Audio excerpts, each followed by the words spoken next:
We're diving straight into a program that, for decades, was written off as just some crazy conspiracy theory. But this story, it's not fiction. It's a verified and, honestly, a deeply disturbing chapter of real American history. So let's get one thing straight, right from the top. This isn't about wild speculation or tinfoil hats. We are talking about documented, proven, and frankly, terrifying history. This is about a truth that was successfully hidden in plain sight, disguised as a fringe conspiracy. So what was it exactly? Well, MK Ultra was a top-secret CIA project. Its goal was as simple as it was chilling, to figure out how to completely control the human mind. And for 20 years, they used drugs, hypnosis, and all kinds of extreme psychological abuse to try and crack that code. And yeah, it was all very, very real.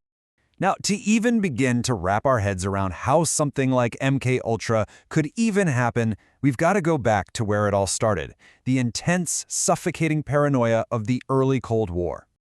I mean, that's the big question, isn't it? How does a country that's built on the idea of individual rights end up secretly experimenting on its own people? The answer, in a word, is fear. Pure, uncut fear. Let's just walk through the timeline. It's 1949, and the Soviets get the atomic bomb. Game changer. Then just a few years later, you start hearing these terrifying stories coming out of the Korean War about American soldiers being brainwashed. So inside the CIA, this assumption takes root, this absolute conviction that the Soviets were already experts in mind control. And that panic, that fear of being hopelessly behind in a new kind of war, is what gives birth to MK Ultra in 1953. And that quote really tells you everything you need to know about the mindset at the time. The logic inside the agency wasn't about what was right or wrong, it was a race. They felt they had to develop these capabilities no matter the cost, and they could worry about the ethics of it all later. Or, maybe never. Okay, so we've covered the why. Now we have to get into the what. What were they actually doing in these experiments? And I'll warn you, the reality is way more disturbing than any spy movie. And look, these aren't rumors. These are the cold, hard facts that came out of congressional investigations. The CIA was dosing people with LSD without them ever knowing. They were locking people away for long-term sensory deprivation. They were using psychological torture.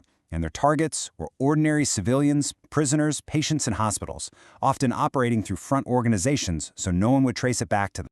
And let's be clear, this wasn't some harmless academic exercise. This program had a very real human cost. We know for a fact that at least one person died, a CIA biochemist named Frank Olson. He was secretly dosed with LSD, and 9 days later, he fell to his death from a hotel window. And here's the truly tragic irony in all of this. The goal was something straight out of science fiction: create mind-controlled assassins, develop the perfect truth serum. But the reality, it was a complete and utter scientific failure.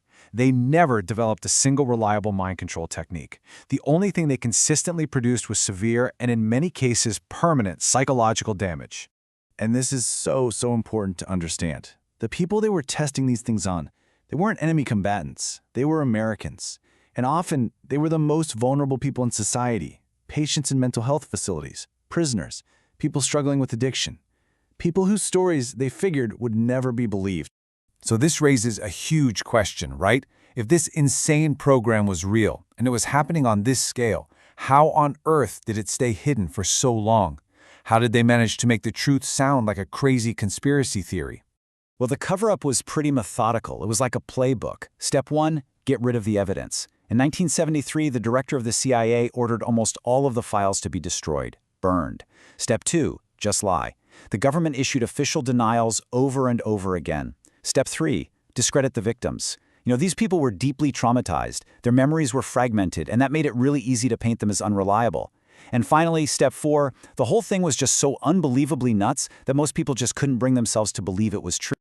And this right here is probably one of the most important takeaways from this whole saga. MK Ultra is the ultimate proof that just because something gets slapped with the label conspiracy theory, it doesn't automatically mean it's false. Sometimes, the truth is just that unbelievable.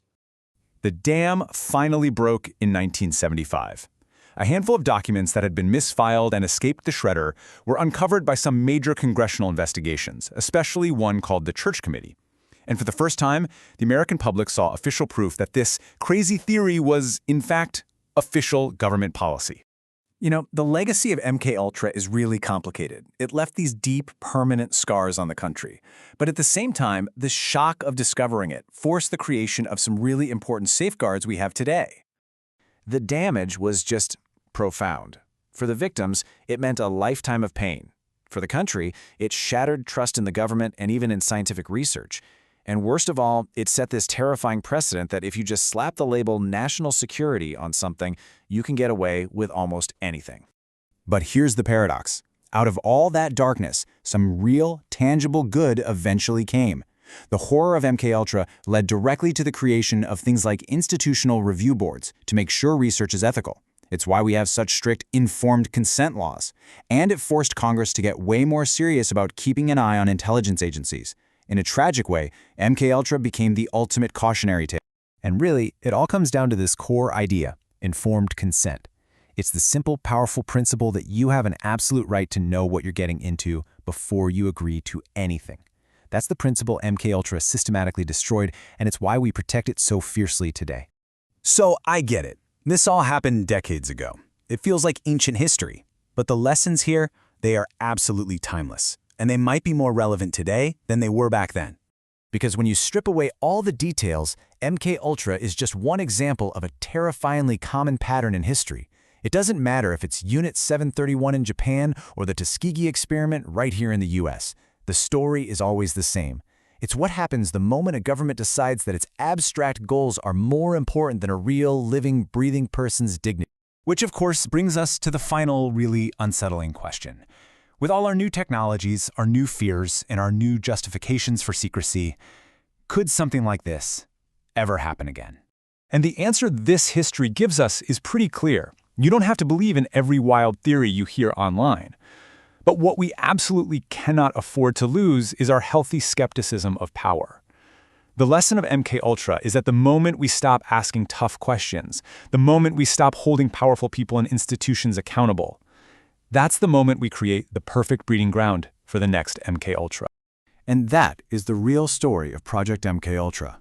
It was a horrifying failure, born from fear, and it's a permanent reminder of why ethics and oversight must always have the last word.